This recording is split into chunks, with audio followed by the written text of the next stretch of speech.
Kia ora and welcome to the Niggly Niche Cast. I'm the Diggly Doodah Doc, the Peptoid Panther, Mr. Slippers, here by myself, as I tend to be, here to talk about rugby league matters. There's a bit to discuss about the Aotearoa Warriors, and then I am going to switch the focus onto the Melbourne Storm, who have basically, I believe, sealed the minor premiership, so they will finish the season in first spot. So I'm going to just talk about them from a Kiwi NRL perspective, and then after breaking down the Melbourne Storm, I'm going to go down to the other end of the NRL ladder and talk about the Titans, the Dragons, the Bulldogs, and the Cowboys, who are all out of finals contention at this stage, I believe.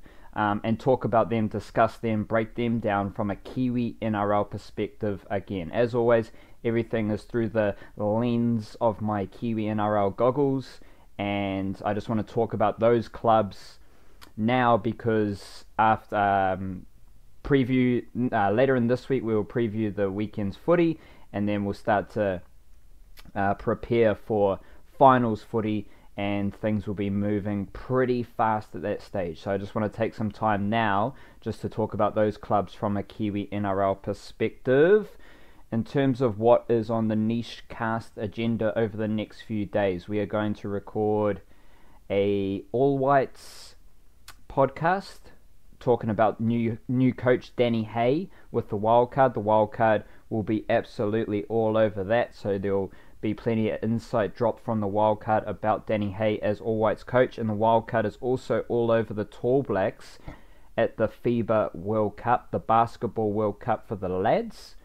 So we'll discuss Tall Blacks basketball as well. I think we're going to record the football All Whites one tomorrow, Tuesday, and then we will record Tall Blacks on Wednesday, and on either of those days we will record our third Patreon podcast. This will be the last Patreon podcast that we are opening up for everyone to listen to. After that, those Patreon podcasts will go behind the Patreon system. So as always, the best way to support the Niche Case is on Patreon. We're doing special podcasts for our patrons. There'll be merchandise for our patrons. There'll be other little goodies for our patrons to enjoy. That's the best way to support us and help us, be an independent Kiwi sporting and general media powerhouse that we want to be. Until then, we're just in the lower grades at the moment. We're playing reserve grade footy and we're trying to crack NRL footy. The Warriors NRL team is kind of like a reserve grade team, and what's happened, I don't care what happened against the Rabbitohs. They lost as predicted. The Rabbitohs were too good and the Warriors were rather mediocre, as has been the case very recently. And then some news came out about the Warriors, some dramas in the boardroom. So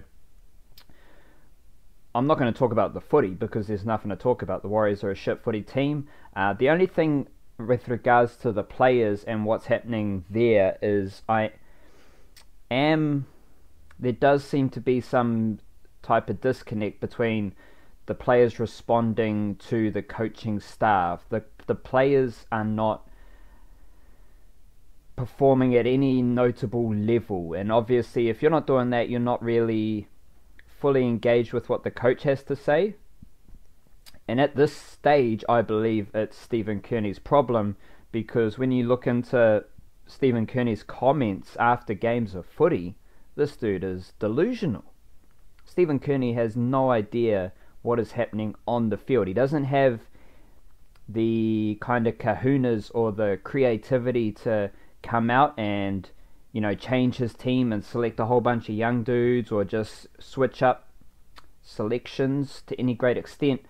But then he must be watching different games of footy, because everything he says is just kind of blatantly false about the Warriors team, and it's just a very strange situation when we chuck in this ownership kerfuffle that broke on over like Saturday or Sunday. I'll touch on that in a jiffy, but the whole vibe, I wrote about this and it was kind of depressing to write about, and I don't really want to write about the Warriors too much more, even talk about the Warriors too much more, because the whole vibe coming out of the Warriors is very strange. The players are not... Stephen Kearney's not getting the best out of the players, that's for damn sure. You've got this Isaac Luke situation where common sense would suggest that Isaac Luke should just be re-signed and continue to contribute to the Warriors, but for whatever reason, Stephen Kearney and the Warriors staff do not want Isaac Luke at the Warriors anymore, and he'll... Recently it was discussed about the West Tigers and Manly Seagulls being an option for Isaac Luke. I think any NRL club would be... any NRL club who needs some type of hooker would be wise to snap up Isaac Luke. I don't really understand the negativity directed towards Isaac Luke. Isaac Luke can only play and operate as good as those around him, because you need go forward, you need to be rolling downfield. So you look at the Manly Seagulls, Manase Fainu and Apisau Korosau, they look great because their forward pack's just steamrolling teams. You look at the Roosters, Sam Verrills is a rookie dummy half, but he can do a job at the Roosters because the Roosters forward pack are very rarely dominated. And then you look at Josh Hodgson, you look at Damien Cook, you look at Cameron Smith, they are only able to do what they do because of their forward pack and how their team generates momentum and tempo. So I don't think you can be overly critical of Isaac Luke with regards to how the Warriors are playing, because this is a dummy half who has zero go forward to work with. And it's the same, you can't be overly judgmental in a positive way about someone like Manase Fainu. Looks to be a very good dummy half, but the Manase Fainu and Korosau situation is very, very cozy and comfortable. They just roll downfield. Their forwards, their offloads. There's a tempo to their play through the middle that is perfect for Korosau and Fainu to do their work. But if you chuck Korosau in that Penrith Panthers team, for example, it's less of a certainty that he's going to have the same level of impact. So I just specifically with dummy halves, you can't be overly critical or you can't be overly positive about a dummy half when much of what they do stems from how their team is performing. So I come back around to Isaac Luke to say I'm not critical of Isaac Luke very much because his forward pack doesn't get much of a roll on. So what can Isaac Luke do? He can't. He is just playing behind a forward pack that is dominated most weeks. And so what's Isaac Luke supposed to do? What do you want him to do? He tries his best. He gets out of dummy half. He offloads. He does a couple of steps. He's powerful. He's got a good kicking game. Isaac Luke is still one of the best dummy halves in the competition in terms of his wide-ranging skill set, but he needs to be in a team, in a forward pack that is dominating their opposition. So I just find the Warriors' disregard for Isaac Luke to be strange, but I just realised that I've said that nearly every single week on the Nishcast, so sorry if I'm repeating myself. So you've got the situation where Stephen Kearney is delusional. You've got a situation where Stephen Kearney is unable to extract effort, desire, attitude, and skill and creativity out of his players. You have that is somehow filtered through to reserve grade and Jersey Flegg, who are on the fringes of making the finals, or they won't be able. They both had wins, but I think they're just outside finals footy at the moment. So whatever Stephen Kearney is doing wrong with the NRL team is filtering through to the grades below that. So I've always been very positive about the talent coming through the Warriors, and I still remain that they should develop players. They have a great junior system built in there and blah blah blah. But for whatever reason, the stinky smell coming from the NRL team is kind of filtering its way through the club, and now you've got this ownership situation, and of course Cameron George just coming out publicly and talking all sorts of shit as well. So that all encompasses a very strange, weird vibe at the Warriors. In terms of the ownership situation, To the best of my knowledge. I don't really care, to be honest, but I'm just trying to, from my vantage point as someone who observes the Warriors closely, I'm trying to offer you guys and girls the insight into how I view this situation. It seems as though the Ortex group isn't happy with the other ownership party, which is the Carlaw Heritage Trust, which is basically, essentially, Auckland Rugby League, kinda. Like, I'm talking very loosely. These aren't like specific details because I don't know and I don't care about those sort of things, but I'm just trying to help you understand it. And I think the Ortex ownership group aren't so happy with the lack of investment from the Auckland Rugby League group.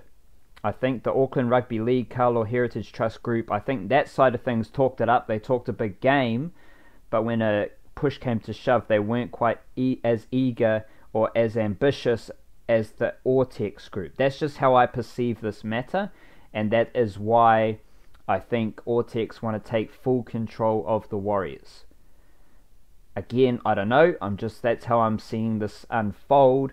I don't believe Warriors fans should pay too much attention to this. I think what will ultimately happen, as long as there's like no ongoing drama between the two ownership parties, I think what will happen is Ortex will just buy out Auckland Rugby League, and then Ortex will take full control. Whatever, we roll forward and see how it goes.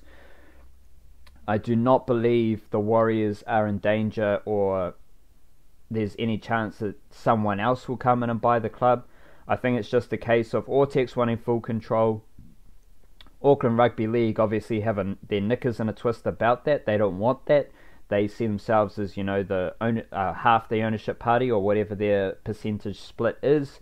So they won't go down so easily. They'll try to be as niggly and annoying as possible, and then ultimately I think Ortex will just take full control, or they just start to get along and we move on. So I'm not overly fussed about that. There are other things lurking, such as the demise of the Jersey Flegg team. There will no longer be a Jersey Flegg team. They're going to start an SG Ball team, which will leave major holes in where the players who are too old for SG Ball, who are they going to play for? Where are they going to play? Are they just going to play club footy in Auckland and then try to work their way into reserve grade?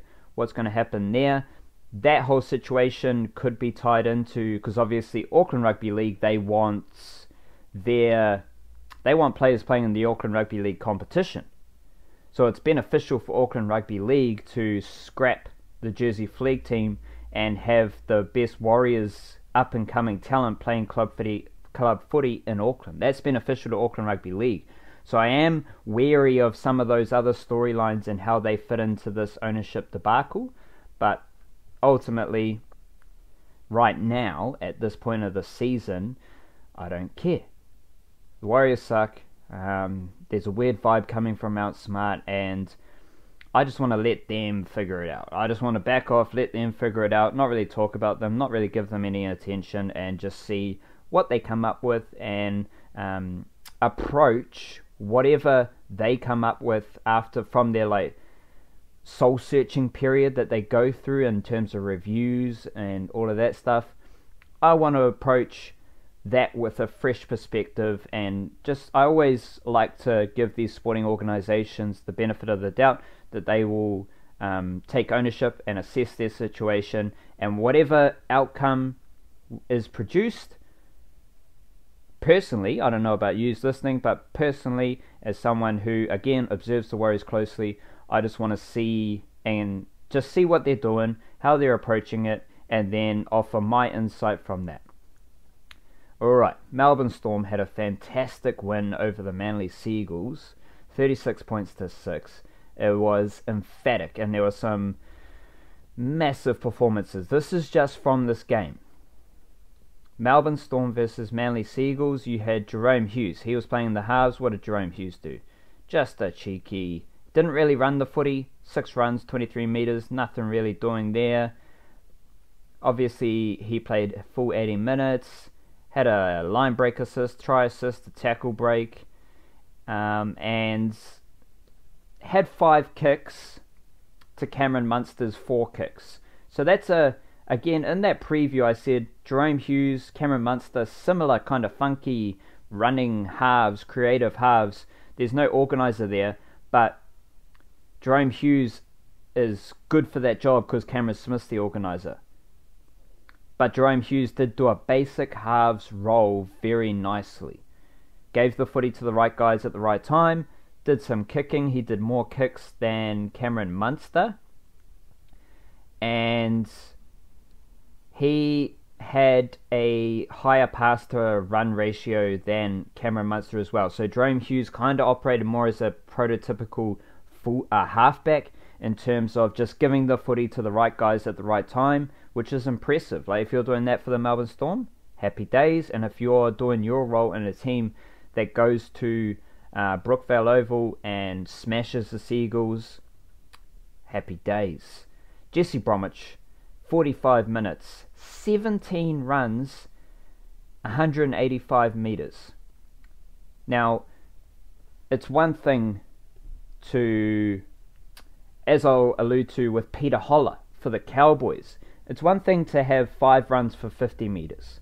You're up around that 10 metre mark per run, and you're efficient with your productivity.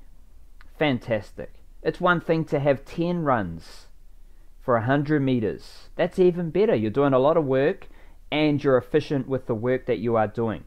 Anything over 10 metres per run, happy days. Glory, glory to rugby league. Jesse Bromwich, he had 17 runs for 185 metres. I guess the benchmark would be to have 15 runs, 150 metres. If you're doing that, you're in the upper echelon of middle forwards. And if you're doing that consistently, fantastic.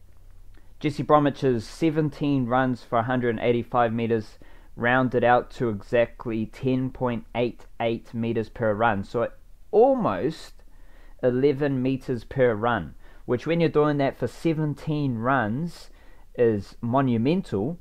And this comes after Jesse Bromwich was named in a bunch of Team of the Decade teams. So a lot of the different personnel from NRL.com who named their Team of the Decades included Jesse Bromwich. And the only consistent Kiwi names in those teams were Roger Tuivasa-Sheck and Jesse Bromwich. This is why Jesse Bromwich is one of the best in the world.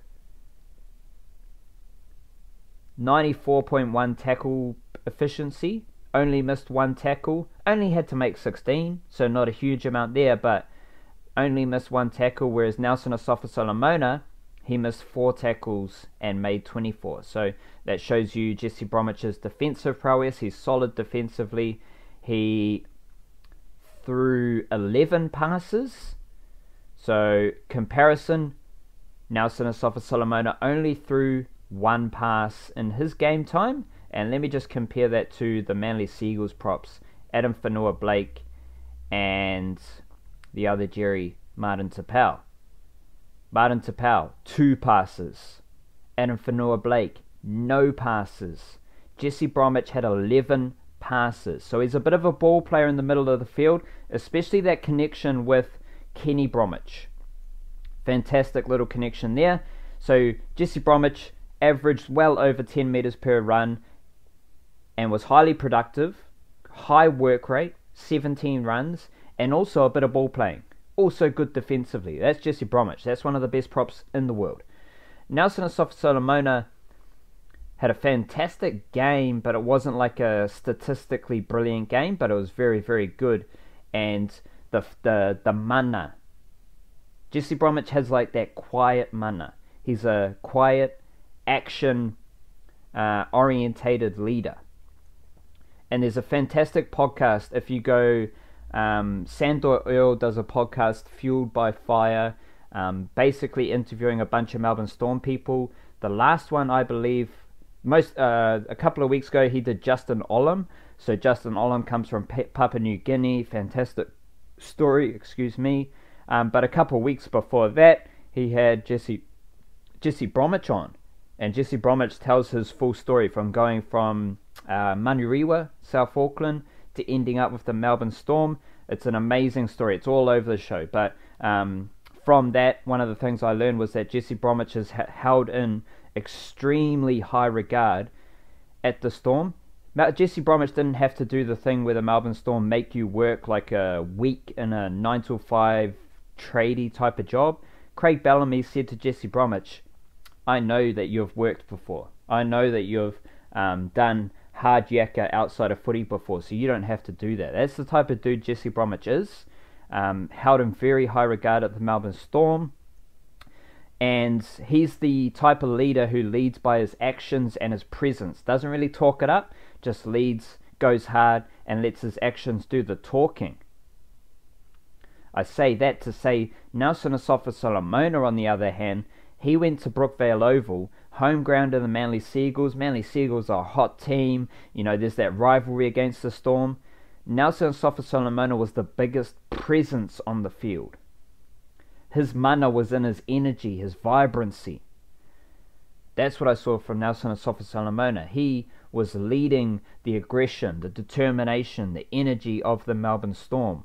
And when Nelson Asofa-Solomona is in that sort of mood, he's going to be robust and dynamic, but it's also going to pick up his teammates. And, you know, he is the physical presence of that Melbourne Storm team, along with Dale Finucane and how he tackles. Asofa-Solomona had a fantastic run for a try. He had 9 runs for 9.8 meters per run, 98 total meters, which is... He only played 36 minutes, whereas Jesse Bromwich played 45 minutes. There's still a high disparity in production there, but 98 meters from 10 runs is very, very good. 9.8 meters per run. And in that, Nelson Asofa-Solomona had 2 line breaks, which is also very good. 4 tackle busts and 2 offloads. That's Asofa-Solomona, just doing fantastic things with the Melbourne Storm. Can't wait to see him lace up for the Kiwis later this year alongside Jesse Bromwich, alongside Kenny Bromwich, who was also very, very solid as an edge forward. Kenny Bromwich didn't quite have the efficiency of the other two. He had 18 runs for 167 meters, so roughly 8 meters per run, 8.5, maybe 9 meters per run. My maths off the top of the dome isn't so great, but around there, well below the 10 meter per run mark, but 18 runs for Kenny Bromwich. If Kenny Bromwich is running 18 times, every single one of those runs is brutal. I love people who say Kenny Bromwich isn't good. I love it when people don't understand what Kenny Bromwich is doing, especially now that he has found a home as an edge forward. He dabbled in a bit of middle forward, which I like. I like Kenny Bromwich in the middle, but now Brandon Smith has taken on that mobile, robust middle forward role, and Kenny Bromwich is just settling on an edge. And he might be a bit smaller, but the power, the impact that he runs with is very strong. So he had 18 runs, which is, and he had 2 try assists. Kenny Bromwich, an edge forward, had 2 try assists. And he had 8 passes as well, so he's doing a bit of playmaking. Only missed 1 tackle. So the Bromwich brothers, Jesse Bromwich, tackle efficiency percentage of 94.1. Kenny Bromwich, 92%. Awesome. Brandon Smith had a fair amount of game time. He played 54 minutes and was basically a direct replacement for Nelson Asofa-Solomona. Asofa-Solomona went off, Brandon Smith went on. Just to think about that for a second. Nelson Asofa-Solomona, one of the biggest forwards in the NRL, he goes off. Then Brandon Smith, one of the smallest middle forwards in the NRL, he comes on. The Waiheke Rams Jr. Wow. 54 minutes. So that Asofa-Solomona's minutes and Brandon Smith's minutes total up to 80 minutes. They were basically just like-for-like replacements to some extent. Not like-for-like at all, sorry. But basically one went off, the other went on. 12 runs for 109 meters, so, pretty damn good for Brandon Smith. He has done better though, but that's solid off the bench. That's what you want. And then a tackle bust and an offload, 95.7 tackle efficiency. That's Brandon Smith to a T. So that's just from the Manly Seagulls. In terms of like how their season has progressed, I believe Jesse Bromwich and Nelson Asafa-Solomona have played every game this season, and I believe Kenny Bromwich may have as well. Let me just pull up Kenny Bromwich, his profile on NRL.com. The other two definitely did. Oh, right when I need it, NRL.com's playing up for me. What's doing? Rightio. Yeah, so I definitely think Nelson Asafa-Solomona and Jesse Bromwich played every single game this season. I will just confirm that. Jerome Hughes, though, he played basically all season as a fullback. Yeah, so Jesse Bromwich, 23 games. Nelson Asafa-Solomona, 23 games. Jerome Hughes, this season, 20 games. And then, for whatever reason, I can't find Kenny Bromwich. But I'll do that while I'm talking my jibber-jabber. So, for starters, you've got Jesse Bromwich and Nelson Asafa-Solomona playing every single game. Kenny Bromwich, 23 games. So, the three forwards, Kenny Bromwich, Nelson Asafa-Solomona, Jesse Bromwich have played every single game for the best team in the NRL. And then you've got Jerome Hughes and Brandon Smith who have played 20 games each. So that tells you of their contributions to the best team in the NRL. Interestingly, we've seen Brandon Smith come off the bench as a middle forward, which it's a role he's thriving in. He still does a great job playing hooker for the Kiwis, as we've seen over the last 12 months. And if he's not going to play hooker because Cameron Smith's there, Brandon Smith playing off the bench is a perfect role for Brandon Smith, and it shows you a lot about Craig Bellamy, the coach, because he's given confidence to Brandon Smith to come off that bench in that role. And when you look at what Craig Bellamy does with his personnel, for a long time this season, it was Ryan Papenhuyzen and Brandon Smith coming off the bench. Two little fellas coming off the bench. That kind of decision making gets overlooked with Craig Bellamy. Everyone talks about, the style of footy. Everyone talks about the work ethic and the culture and the attitude. Craig Bellamy does a great job, as we are now seeing with Jerome Hughes, in tinkering with his team, in stepping outside the box and making a brave decision for the betterment of the team, and going outside the box in terms of like creatively stepping outside the norm of what every NRL club is doing. Other NRL clubs aren't carrying Brandon Smith on the bench. Other NRL clubs aren't going to carry Brandon Smith and Papenhuyzen on the bench. That's not going to happen. But Craig Bellamy, Melbourne Storm, it does happen. And now we saw the benefits of Ryan Papenhuyzen playing fullback. He's a spark. He's a live wire. Couple of kicks as well. He's very skillful, which is handy. And Jerome Hughes, as I said earlier, does a serviceable job with plenty of room for not improvement, just greater contributions when the opportunity is right. I think you're going to see Jerome Hughes have a far greater impact on the game. But against Manly Seagulls, it wasn't huge, but he was fantastic at fullback all season. Now he goes into the halves. We saw that chopping and changing last season as well, and Jerome Hughes just took it easily and performed at a high level all season long last season when he was given those opportunities. Now, having played fullback to start the season, and then the last two games going into halves, Jerome Hughes continues to develop and continues to impress. So, you've got the forwards. The starting forwards have played every single game this season. Brandon Smith is thriving in his role off the bench, and Jerome Hughes doing a great job in the halves as well. So that's the Melbourne Storm wrap pretty much this season. I love the Melbourne Storm. I think a lot of people irrationally hate the Melbourne Storm just because they're really good.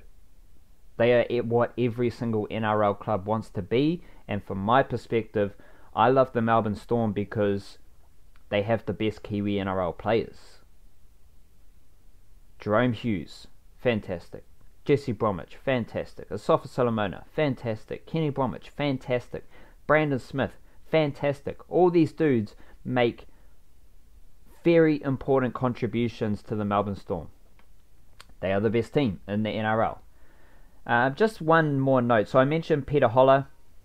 We'll go through the teams. Hold on, sorry. Gold Coast Titans. From a Kiwi NRL perspective, Gold Coast Titans are dead last, 16th out of 16th.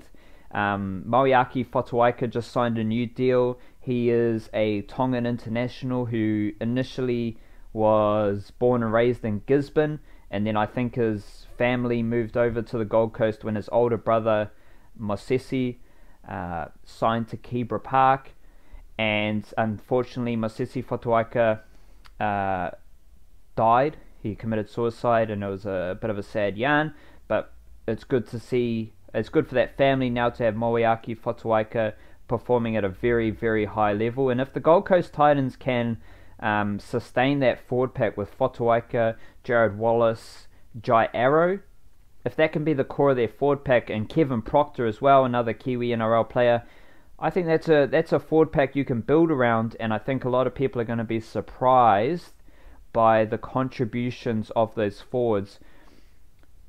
Fotuaika he's got as much potential as Jai Arrow, but just no one talks about him in that way. But Fotuaika is a beast. He high work rate, very efficient with what he does, hovers around that 9.5, 10 meters per run mark. Fantastic season for Moeaki Fotuaika with the Gold Coast Titans.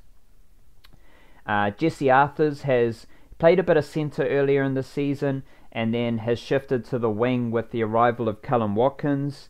Jesse Arthurs is off to the Broncos next season. Don't know where he's going to fit into that Broncos backline, because now you've got Katoni Staggs playing centre doing a great job. You've got Alex Glenn. There might be an opening there with Alex Glenn playing centre. Jesse Arthurs is showing right now that he can play on the wing.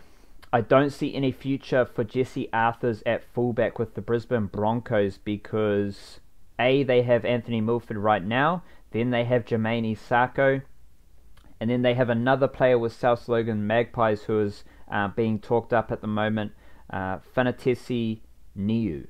So I don't believe Jesse Arthurs is an option at fullback. Could squeeze into centre or wing for the Broncos next season. And then the Titans also have a joker by the name of Jackson Polo, who has played numerous representative games for Aotearoa age group. No, Jackson Polo, he signed with the Rabbitohs, sorry. They've got Darius Farmer, I think his name is. Yeah, Darius Farmer is still with the Gold Coast Titans. Jackson Polo went from the Titans to the Rabbitohs. He's a winger outside back. And then Darius Farmer has just signed a new deal with the Gold Coast Titans, a 2-year extension. So he's someone who could come into the Titans team next season, just to keep an eye on that one. Keep it moving. So the Gold Coast Titans, strong Kiwi NRL crew. They lose Arthurs, and they'll likely bring in some younger Kiwi NRL talent. Their issues don't sit with the Kiwi NRL players. Kevin Proctor was serviceable all season, solid in a weak team. Fotuaika was one of their best all season. Arthurs was an exciting player, so no real dramas with the Kiwi NRL crew there. Unfortunately, the Titans as a club, as a team, just weren't very good. The Dragons, St. George Illawarra Dragons, just a bunch of haters. Jordan Pereira was the only real Kiwi NRL option at the Dragons, and I think he ended up getting quite injured. Don't really know what happened there, but he stopped playing for the Dragons NRL team. Dragons kind of suck as well. And also with the Dragons, Stephen Masters, very exciting young talent, played a lot of age group footy for Aotearoa, Junior Kiwis. He's signed with the Rabbitohs for next season as well. So Stephen Masters, cousin of Isan Masters, he is moving to the Rabbitohs next season, so the Dragons are going to continue to be Kiwi NRL haters. Who cares about them? Warriors in 14th, who cares about them? The Bulldogs, very interesting team and club, the Bulldogs, with regards to Kiwi NRL players.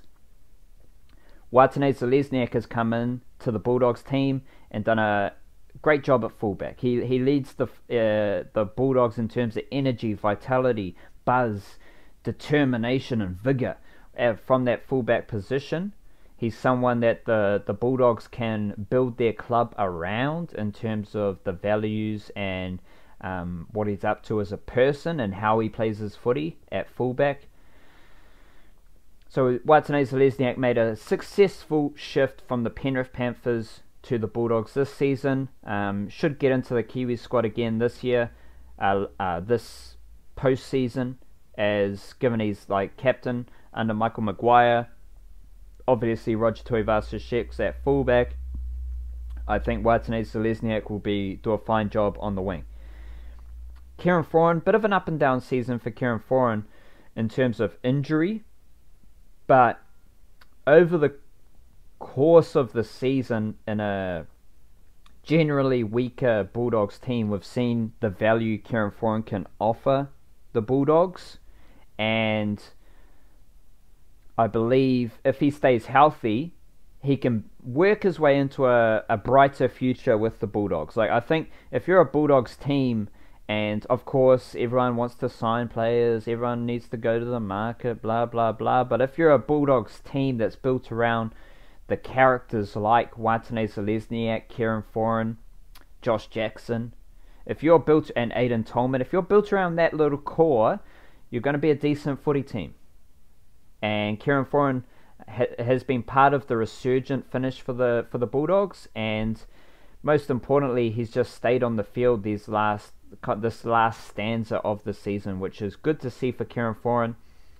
As long as he is fit and healthy, I would love to see him in that Kiwis squad at the end of the year. And the Kiwis they don't need anyone, but it would just be good to have Kieran Foran in playing for the Kiwis again, because he's a high quality player.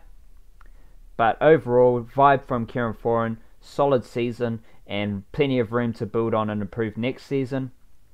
Jeremy Marshall-King, I've talked about a fair bit, has been starting games at hooker. He's been coming off the bench as well, but he's overtaken Michael Lesher as the best hooker at the Bulldogs, which is fantastic. I think it looks like, Marshall-King played 80 minutes at hooker in the loss to the Cowboys over the weekend. Didn't really do a whole lot because the Bulldogs lost. He only had 10 runs, which is an anomaly for Jeremy Marshall-King in terms of his running game. Like, there was a period this season where Marshall-King ran every time he could, and it was fantastic. It was amazing, and I'm here for the rise of Jeremy Marshall-King. And I wouldn't be surprised if he's on if he's part of a Kiwis squad in the next 12 to 18 months. He's just a solid hooker, good skills, got a bit of a kicking game as well. But how about this stat? From the Cowboys' win over the Bulldogs, Jeremy Marshall-King, 80 minutes, 57 tackles. Didn't miss a tackle. There was one ineffective tackle, but he didn't miss a tackle. 57 tackles. So if you finish a game of footy with a tackle efficiency percentage of 98.3, and you have also made 57 tackles, that is high quality defensive work from Jeremy Marshall-King. And I don't think anyone is going to assume that a hooker, younger brother of Benji Marshall, is going to be some defensive Energizer Bunny. But Jeremy Marshall-King is a promising hooker, I'd say. It does feel like he's got a limited ceiling, like he doesn't have oodles of potential, but he's someone who you can know that you're going to get this, this, and this from them at hooker.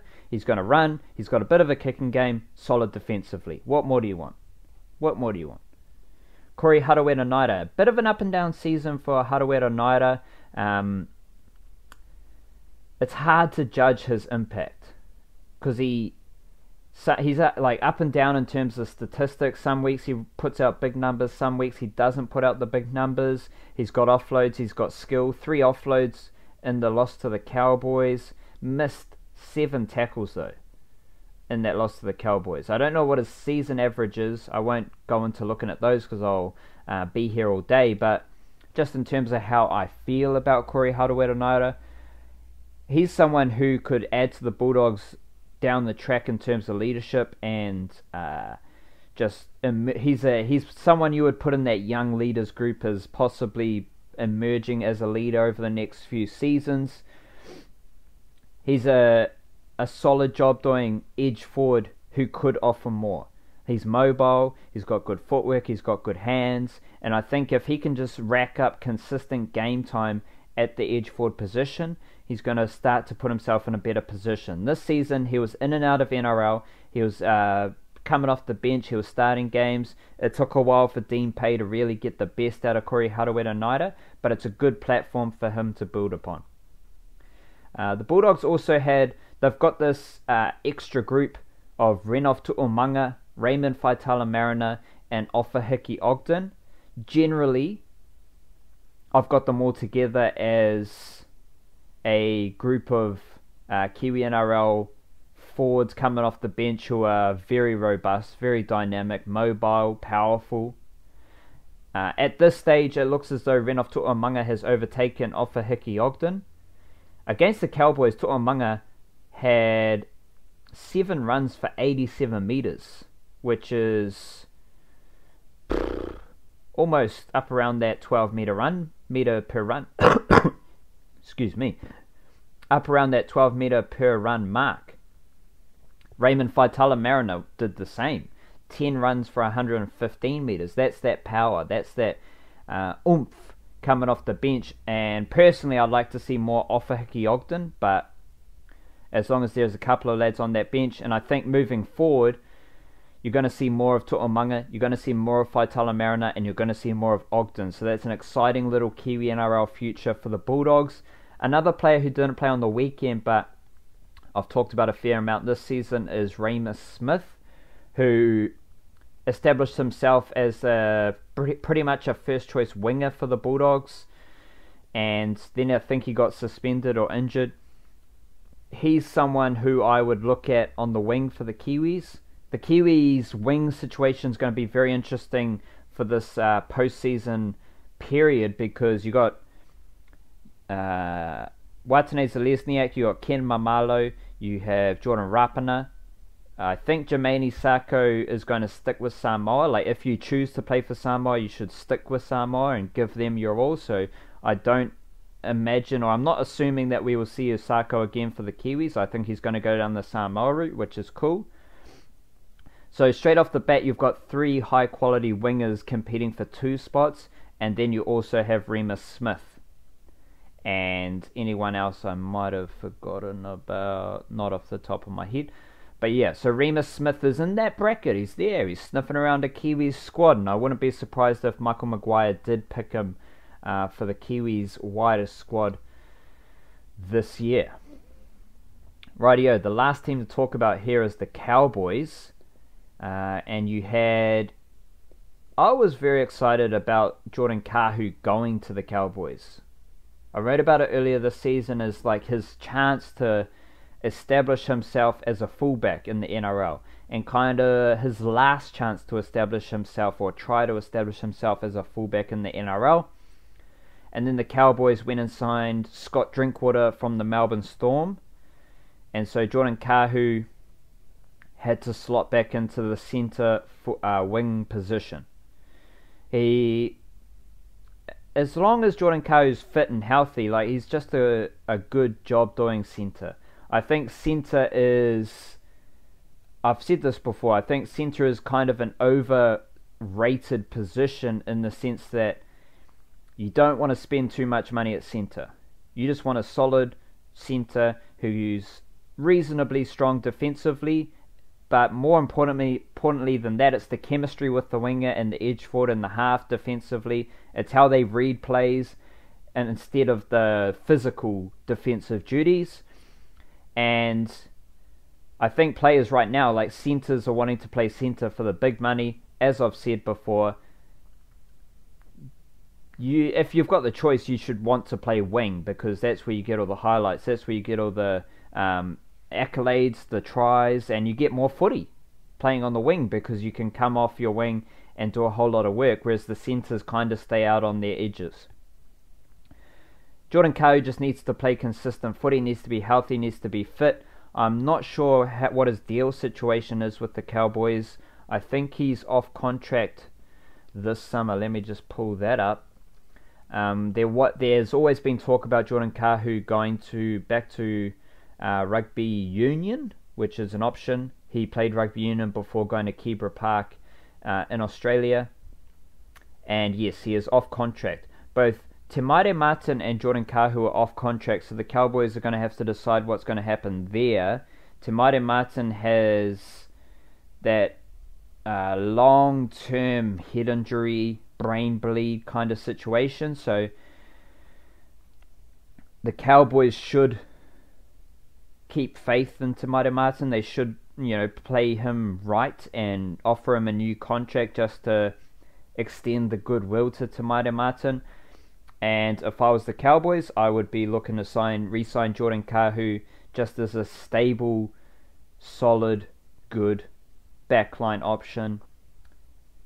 Very, very, very serviceable centre, and can play wing, can play fullback as well. But if you got Jordan Cahill in your centres every single week, you're going to be in a good position moving forward.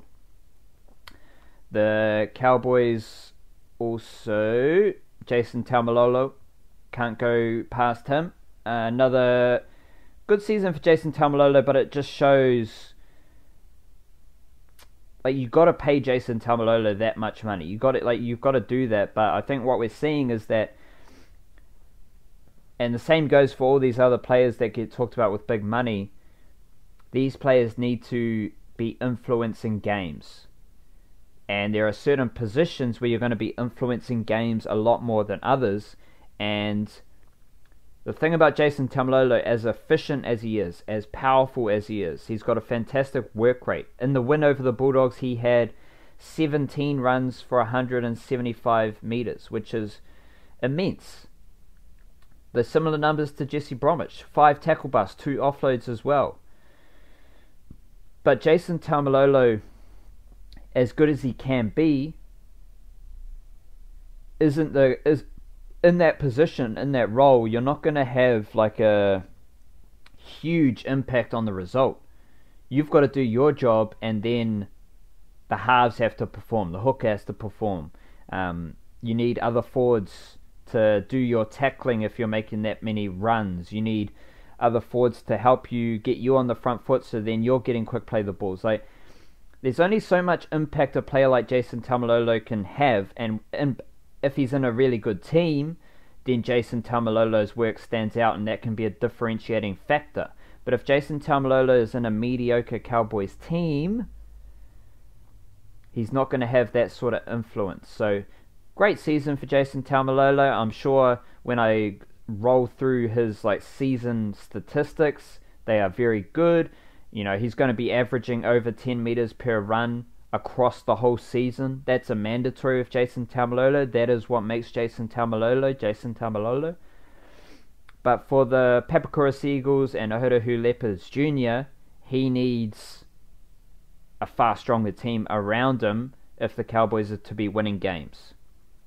Part of that, I think, is going to come from Peter Holler coming off the bench.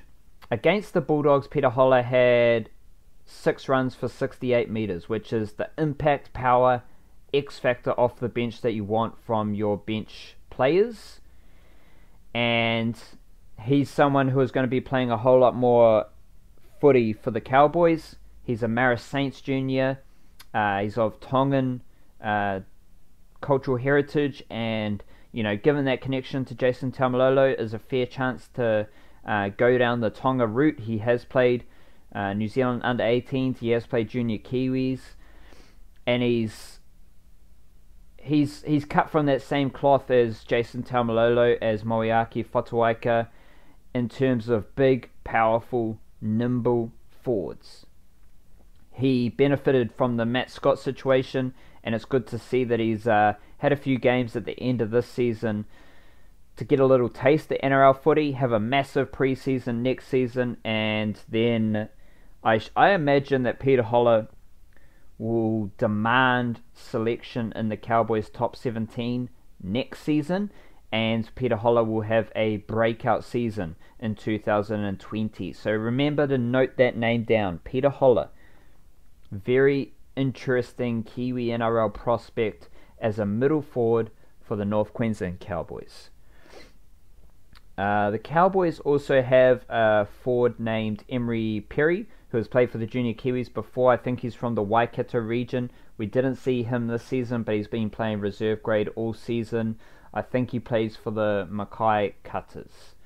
But that's it for the Cowboys, and that's it for those teams that have already been eliminated from the Kiwi NRL perspective. So later on in this week, I will go through the team lists for round 26 of the NRL and attack it from my Kiwi NRL perspective.